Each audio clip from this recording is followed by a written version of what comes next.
Welcome to the Great Detectives of Old Time Radio. From Boise, Idaho, this is your host, Adam Graham. If you have a comment, send it to me, box13 at greatdetectives.net. Follow us on Twitter at Radio Detectives and become one of our friends on Facebook, facebook.com/Radio Detectives. A reminder, if you've not already, please nominate the show at podcastawards.com by April 30th. You can only nominate once, but do encourage you to do so. Now it's time for this week's episode of Boston Blackie. The original air date, July the 21st, 1944, and the title is Black Market Blackie. 10 p.m. BULOVA, Bulova Watch Time. For supreme accuracy, expert design, and outstanding value, choose a Bulova, masterpiece of fine watchmaking. WEAF, New York.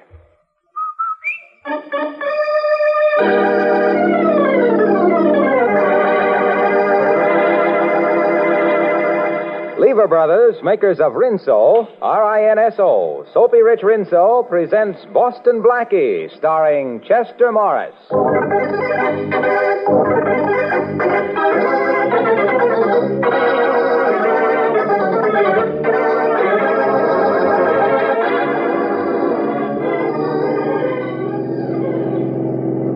Step on it, Steve. I got my foot on the floor now. We gotta do something, then we'll never lose that car that's chasing us. Don't talk. Lean out and see if they can hit a tire. Okay. Well? Missed. Hey, watch that curve. I'll take care of the driving. Try it again. Try and hold this bus steady, will you? I'm doing the best I can. I've been fighting this wheel for 20 minutes. Now, after I swing around that next curve, I'll slow up. Try and get that tire again. Okay. Here goes. I got her, Steve. She's heading right for the telegraph pole. What a crack-up. Them plainclothes cops in that car ain't gonna interrupt another one of our hijack jobs. Plainclothes cops? Those ain't no cops. The driver of the car that just wrapped around the telegraph pole is Boston Blackie.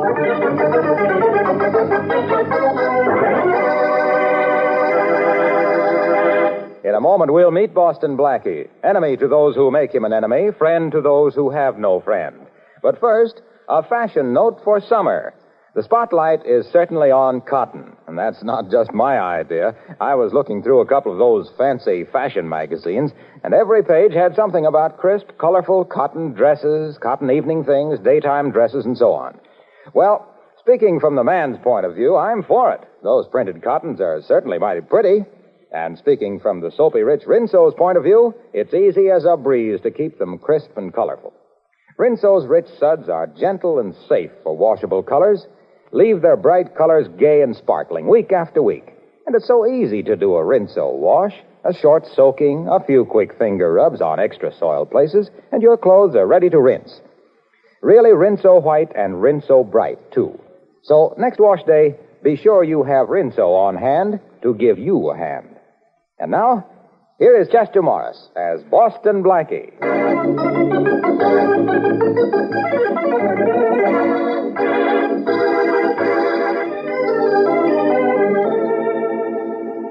Tell me, Blackie, how does your wrist feel, huh? Oh, just a slight sprain, Shorty. But we're lucky. We might have been killed when those thugs got our front tire last night. I thought for a moment we were killed. Hey, Blackie, let's stay up here in your apartment and mind our own business for a while, huh? At least until I get over that shaking up I got. Well, we weren't looking for trouble. We were just driving along and... Yeah. I know. Always that and. That's what gets us into more jams. All right, so we went for a drive. Nothing unusual in that? No, but why'd you have to notice that big sedan was parked right in front of a truck and two guys were holding up the driver? Well, I always feel sorry for the guy on the other end of a gun. Yeah, but listen, boy, if you want to listen to... You too, Shorty. Up high, way up. Yeah, all right. I cover, Mike. Okay. So the crack-up didn't kill you guys, huh? The boss sent us to find out. You have more lives than a cat, Blackie. Yes, I've got 10. And that means you rats better look out. Hey, that's good, ain't it, Blackie? It's wonderful, Shorty. Say, what are you mugs doing here? The boss didn't like the idea of you interfering with that hijack job last night. Oh, well, I don't like the idea of having my car wrecked either, Stooge. Well, you ain't interested in what you like. We got a pretty good setup, Blackie. Well, I'm so glad. That's fine. Yeah, we got a lot of meat tied up, and we're getting good prices for it. Well, what do you want me to see me about? What's the catch? The boss wants to know if you want in on the racket. What? Yeah. See, he don't want no more interference from you. That's the catch. Oh, black market, huh? Well, if I say no, what does the boss say? He says we should give you a little treatment. Oh, and by the way, who is your boss? Never mind. Well, how do I know your boss is a reasonable guy? Hey, where you going? Now, don't be scared, Stooge. You know, I always talk when I'm thinking. After all, you're the one that's got the gun. Yeah, that's right. Well, boys, I finished thinking.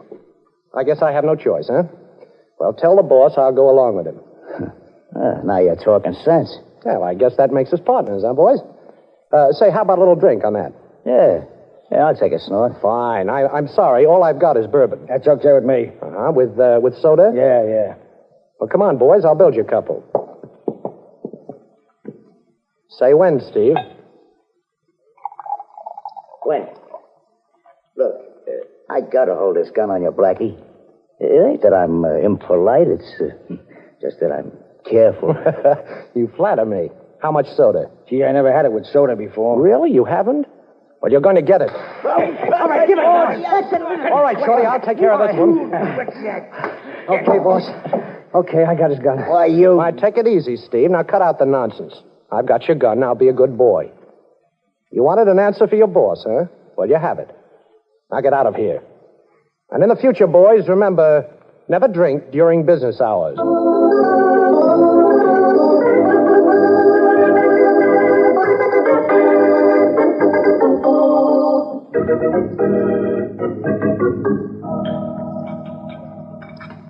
Say, boss, did you know that it was 103 in needles yesterday? That's an enlightening breakfast conversation, Shorty. Thanks. Never mind, I'll get it. Boston, Blackie? That's right. Sorry to disturb you so early in the morning. Well, won't you come in? Thank you. Shorty, another cup of coffee for Miss, Parker. June Parker. Well, Miss Parker, you're a charming eye-opener for so early in the morning. Boston, Blackie, I need your help. And I'm glad to know you, too. As a matter of fact, you've already helped me. I have? Mm-hmm. My driver tells me you helped one of my trucks get through the other night. One of your trucks? Yes. Well, I don't quite understand. This may sound a little strange to you, but I have a ranch and I raise stock. Yes? I've sold a lot of cattle, only I can't deliver it to my customers. Oh, I see. And your trucks are being hijacked by that black market gang, huh? Yes. That's why I came to you. Will you help me get them through? You know, that's the second offer to go in the meat business that I've had in the last 24 hours. Why don't you go to the police, Miss Parker? I'm sure Inspector Faraday would be glad to give you protection. I've gone to the police, but my trucks still aren't getting through. You're really in a jam. Those black market thugs are worse than any racketeers we've ever had in this country. I've been offered any amount if I'd fell to the black market, but I won't, not for anything. Of course you won't.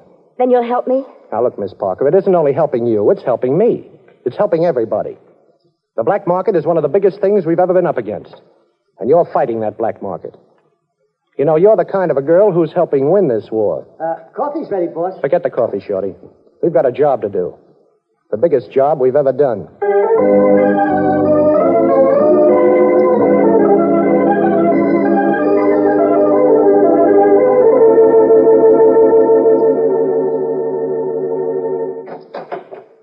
That's you, Matthews? Yes, Inspector. Yeah, I'll be with you in a minute. Got to finish writing this letter. Hey, Matthews, how do you spell stupidity? F-A-R-A-D-A-Y. Hey, oh, it's you, Blackie. I should have known. Matthews can't spell. All right, what do you want here? I don't know. What have you got here? One of these days, we're going to have you here, in a cell. Oh, Faraday, you're nothing but an idealist. Oh. You know, I've been lonely. You haven't been bothering me lately.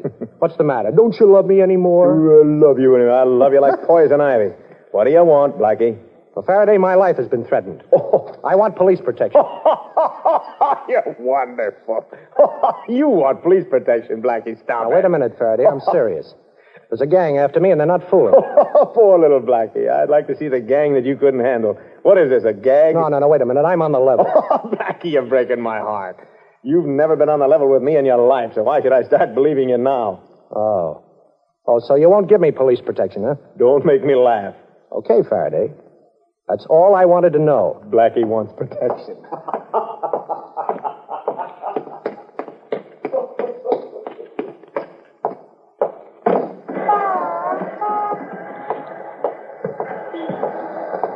No!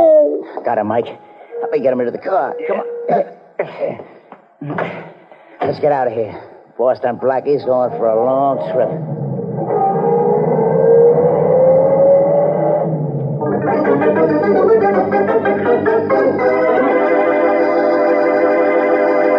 Well, it looks as though Boston Blackie's in a pretty tight spot, but Blackie is also a pretty resourceful individual, so just wait and see what happens. You know, we used to have a nice hand-embroidered motto hung up on our wall that said, "True friends are like diamonds, precious and rare." How well that applies in wartime to the washing machine. Yes, ma'am, if you're lucky enough to have a washer, keep in mind that it's your true friend and take care of it. One way is to follow the advice of the makers of 33 leading washers and use Rinso. You see, soapy-rich Rinso gets out more dirt. And with such a short run, it's easy not only on your clothes, but on your washer. And Rinso results are something to see. All your white clothes gleaming, sparkling. Sure, Rinso White. And colors washable, Rinso Bright. So be sure to put Rinso, R-I-N-S-O, right on top of tomorrow's shopping list. And now, back to Chester Morris as Boston Blackie.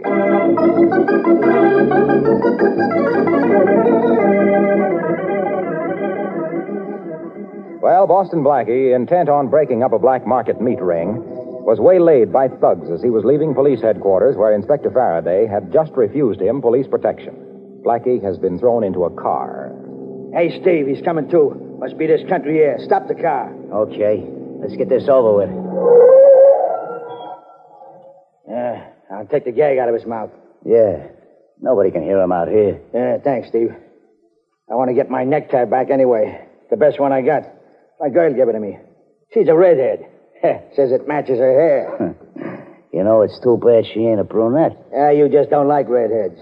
Hey, never mind putting on your tie now. Leave it there in the seat and let's get this job over with. Come on, Blackie. Can you talk?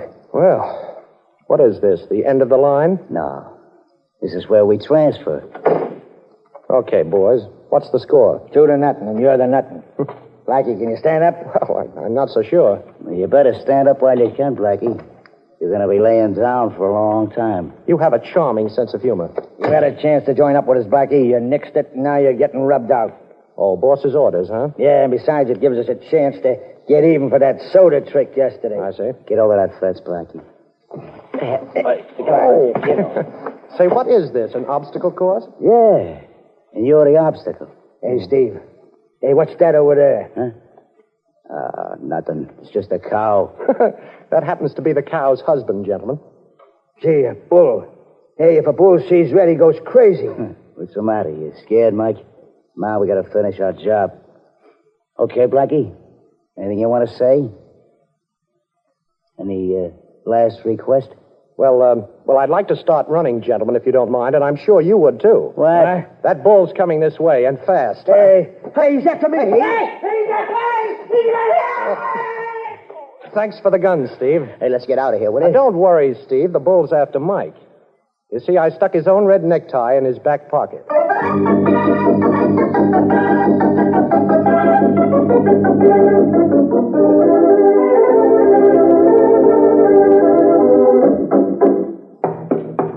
Who's there? It's me, June. Boston Blackie. Oh, Blackie, just a minute.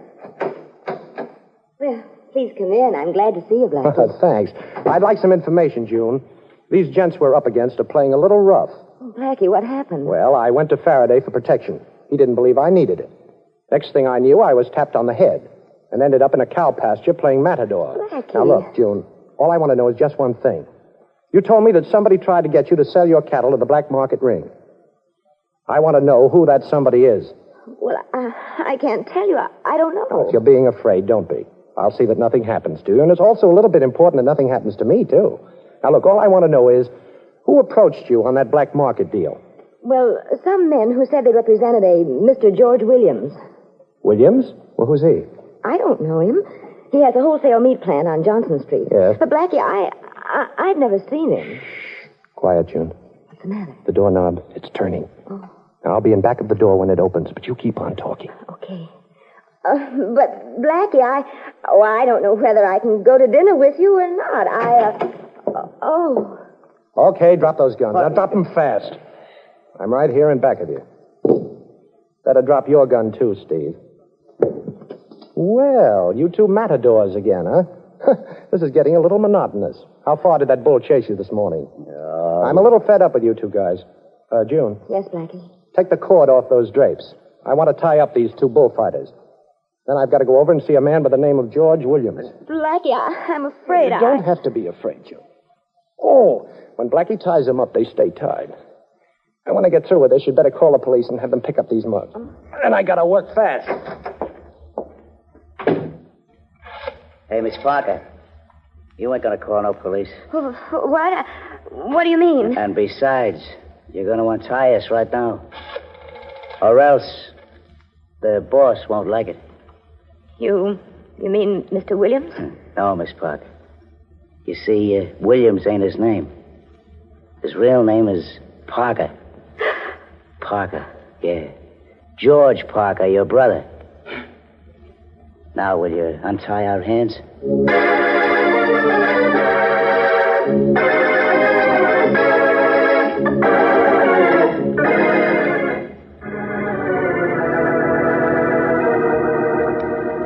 I don't know what you're talking about, Blackie. I operate a legitimate business here. I sell only at ceiling prices. I came up here to tell you I'm tired of being kicked around by those two mugs of yours. And also that you're going to lay off June Parker. June Parker? Who's she? Well, she's the girl you've been threatening. You know, the one that owns the trucks you've been hijacking. But you won't do it anymore. You see, I'm taking you with me. You're taking me with you? That's right. You're going to be my insurance that from now on this black market gang of yours is unemployed. What are you going to do with me?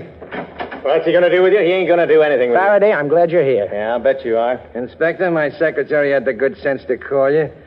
And I'm glad you got here so fast. Mm-hmm. What's Boston Blackie been up to now? He held me here in my office at the point of a gun, Inspector. He was going to force me to go with him unless... Unless what? Unless I stopped selling meat at ceiling prices and went into the black market. Now, wait a minute, Faraday. That's ridiculous. You know that can't be right. I don't know nothing. Oh, you know a thing or two. You're just being modest. I'm a reputable merchant, Inspector. I've been in business for years. This Blackie person wanted me to make this plant his headquarters for illegal meat sales. Now, Faraday, listen. He claims I pulled a gun on him. I don't even have a gun. It was in his hand when you came in the door, Inspector. With Blackie, that don't make any difference. He can make anything disappear. Thanks. Someday I hope he goes to work on himself. This Williams is head of a black market ring. That's not true. Not only that, but he's got a couple of thugs that have an obsession about my collecting old age pensions. That's ridiculous. Please take Blackie with you, Inspector. I'll prefer charges. Now, wait a minute, Inspector. I know I've tricked you, and we've been playing hide-and-go-seek for years. Go on. But I've never gone back on my word, now have I? That's right. And I'm not going to try any tricks.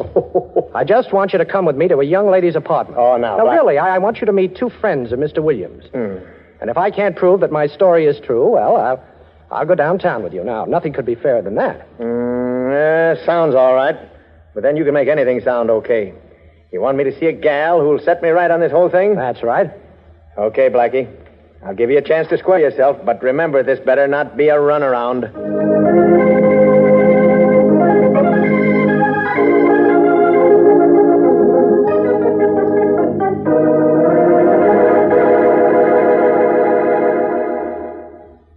This is the apartment, Inspector. Come on in.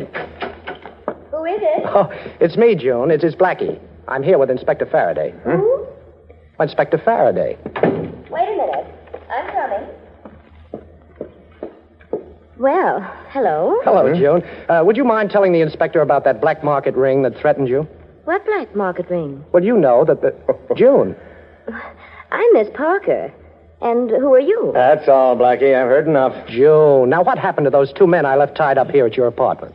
Inspector, who is this man? Don't you know? He says he's a very dear friend of yours. Why, I've never seen him before in my life. And now, will you excuse me, please? Okay, Blackie. We made a deal. This gal who was supposed to explain everything claims she never saw you before. Come on, let's go. No, I can't go with you, Inspector. I've got to find out what this is all about. Sorry, Blackie. Figure it out while you're waiting trial. Faraday, will you listen? This girl is lying, and I can prove it. If you give me time.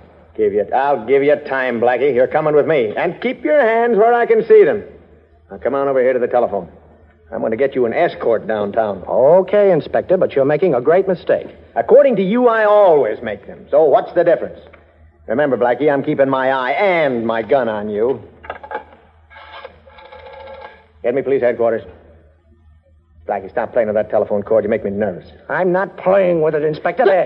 Get that that wire off my gun, Blackie. Hey, stop you twisting that gun. You're breaking my wrist. I'm sorry, Inspector. Now let go of the gun. You're going back on your word. That's You're better. going back on your word now. You never did that before. Well, I'm sorry, but I've got to be free to get the head of that black market ring.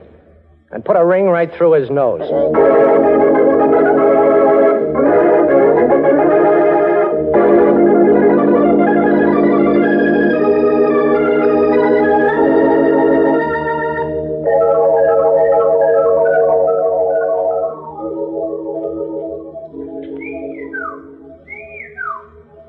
Shorty? Hey, open up, will you, boss? Wait a minute.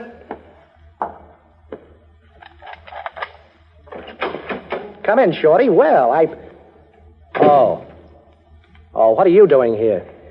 She made me bring her down here to your waterfront hideout, boss. Well, that's fine. What do you mean she made you? She came to the apartment and she was crying. Oh. Boss, you know I can't stand to see a poor dame cry. Blackie, you've got to listen to me. Yeah, I listened to you once. I know I lied to Inspector Faraday, but I had to. Well, that's fine. Why don't you tell it to Faraday? I can't tell Inspector Faraday I lied. I can't. You can't do this. You can't do that. You sound like the Summer Sisters. Why did you make Shorty bring you down here? So that I could beg you to please forget all about me and the black market ring. Oh, well, forgetting about you will be a pleasure.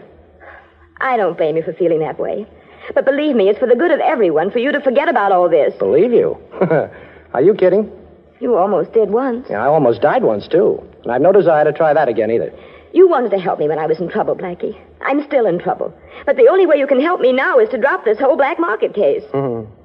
And you're the girl I thought was going to help win the war. Oh, Blackie, please.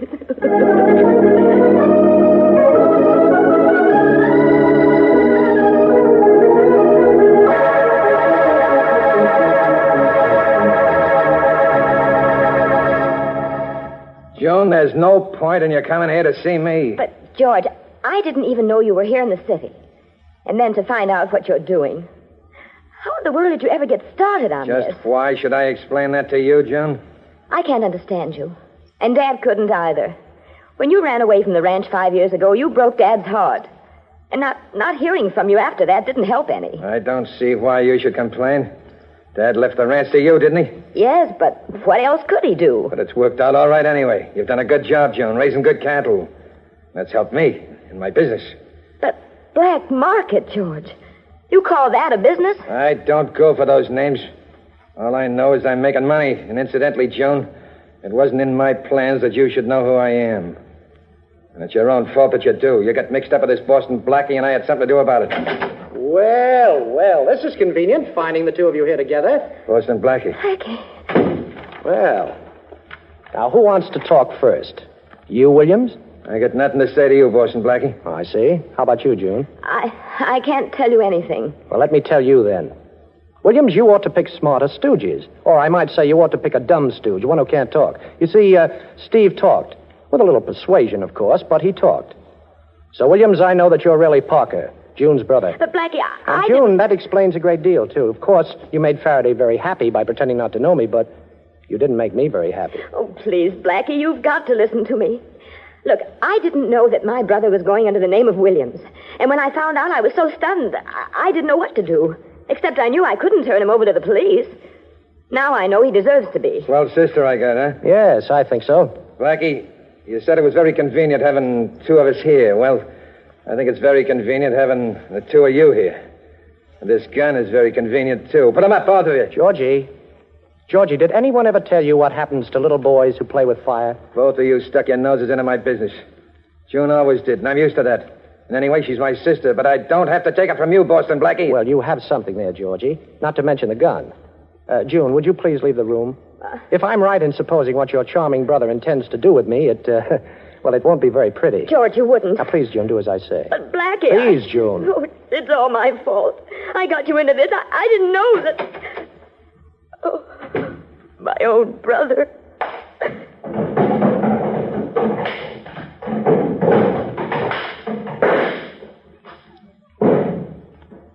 Blackie! Oh, Blackie, I thought... You know, June, for a man raised on a ranch, your brother isn't very quick on the trigger. Oh, Personally, I'm very glad because it gave me a chance to show him his mistake. Blackie, what did you do to George? Can I see him? Well, a little later. He's busy right now. You see, He's got 1,000 pounds of steaks hanging in his wholesale plant, and he's looking for one little piece of beef to put on his eye.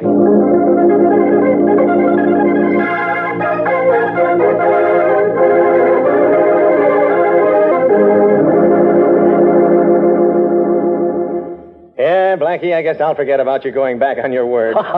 Good old inspector. I had a pretty good reason, you know. Yeah, I know. Anyway, you broke up this black market ring, and I get the credit. Thanks. You know, sometimes I find it kind of hard to hate you. Well, keep trying, Inspector. You know you're much prettier with a worried look on your face. You know, this thing kind of calls for a celebration, Blackie. Yeah? You and I break up a black market gang, and 1 million people can buy beef at reasonable prices. What do you think we ought to do? Well, let's see, Inspector. How about coming up to the apartment for a home-cooked steak dinner? Shall I bring anything? Yes. Points.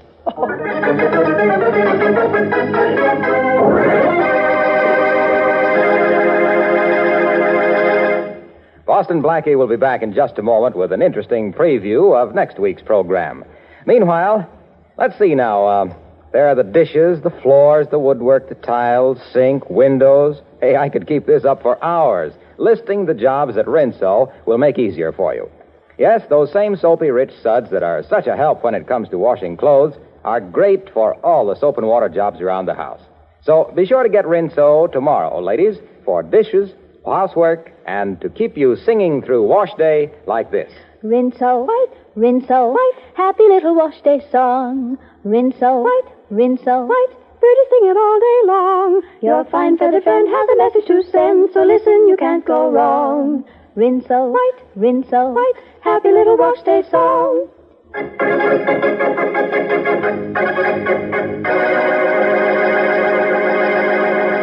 Yeah, Matthews, yeah, I know the guy's dead. You said that. Now listen, did you find the gun? Sure, we found it. It was hooked up inside the radio. When the guy turned the set on, it fired the gun. I get it. Hey, was the telephone receiver off the hook? Sure, when we broke down the door... Hey, Inspector, how could you know that? Just so happens that's the way a guy was killed in the play I've been watching. Somebody lifted the idea, and I've got an idea who that somebody was. Yeah? Who, Inspector? The man who's backing this play, a fellow by the name of Boston Blackie.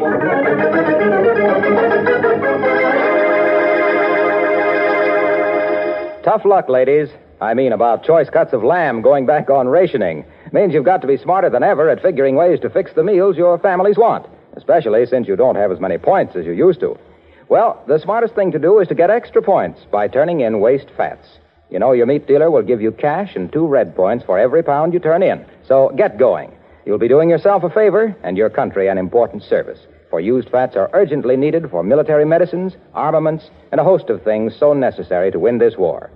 Strain every drop into any tin can, no glass containers, please, and turn them in as soon as you have a pound.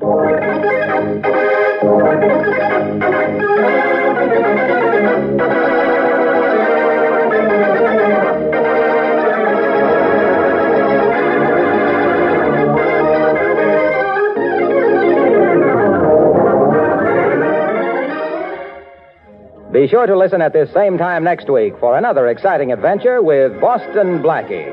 You can see Chester Morris as Boston Blackie on the screen at your favorite movie theater. Boston Blackie's latest Columbia picture is One Mysterious Night, soon to be released. Richard Lane appears as Inspector Faraday. Music by Charles Cornell. This is Harlow Wilcox saying goodnight for Boston Blackie, brought to you by the makers of Rinso, the soap that gets clothes.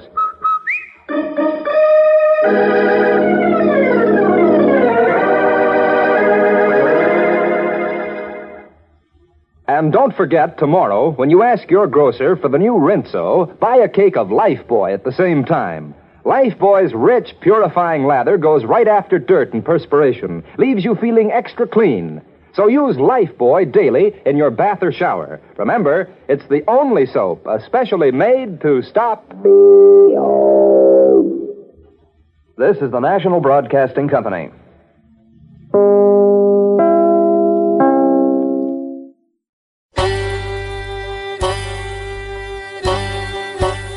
Hi, this is Andrew from OTRWesterns.com. I wanted to invite you to come take a look at our site. We stream live OTR Westerns 24 hours a day, 7 days a week, along with putting out podcasts of old-time radio westerns. Check us out at OTRWesterns.com. You're listening to The Great Detectives of Old Time Radio with Adam Graham. Now let's get back into the show.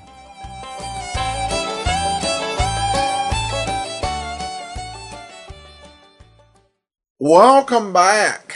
Well, Boston Blackie waxing very patriotic this week, and the black market was a huge issue during World War II because rationing was in effect on so many products that were essential for war needs. To make sure that Americans, really massive army, got the meat, sugar, etc. that was needed. Some of these shortages were caused by the fact that we had imported a lot from other countries to meet our needs in various areas, and others just by the fact that we needed these materials for war. So whether it was nylon or shoes, there were some very strict limits in place. And certainly many appliances were not available.